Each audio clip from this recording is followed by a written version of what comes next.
มาทุกคนพ่อแม่พี่น้องคิดอยากกินมันเนาะมันหานาทีพ่อแม่พี่น้องเสียไปเผากินกันติงน้อยยังไม่ได้รับเลยนอนเด้อ9 โมงเนาะไปลูกไปนะพ่อแม่พี่น้องนี่เต็มคูเนาะคือยานะพ่อแม่พี่น้องกำลังดังไฟติด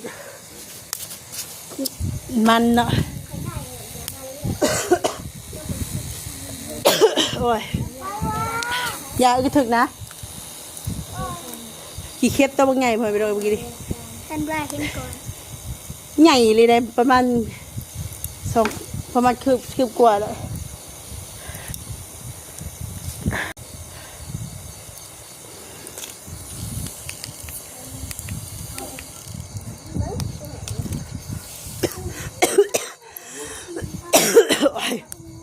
กำลังมกบ่อยๆกำลังจีมันกินเหมือนมกลูกจีกินเอาตัวละเอียดโทรศัพท์ไหมอยากกินเลยสินะจะพาลูกกินคือแซ่บไม่ต้องชุกเรายังอยากกินสบายดียังไม่ได้นอนเด้อพ่อพี่น้อง2 คนในน้องถ้ากินมันพี่ตกก็ได้พวกนี้ท้องปวดหรือไง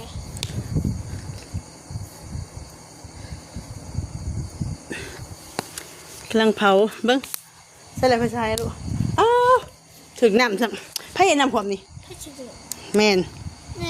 เอาจับดูหนึ่งส่ง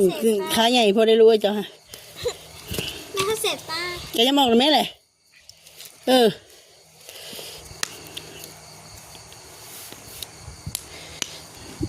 อยากมาลูกโคตรเอาเด้อยังมาชุกนี่ดิขนาดเล็กแล้ว10 โมงมันเล่นเสาก่อนเลยจ้ะถ้ามันเศร้าโว้ยจะไปนอนขาแล้วมันเศร้าคนเลยมันสุกเป็นจับกินเบิร์ดก่อนโอเคไปนอนกันเด้อบายใช่ไหมบายคันนี้เด้อสิคันนี้เด้อ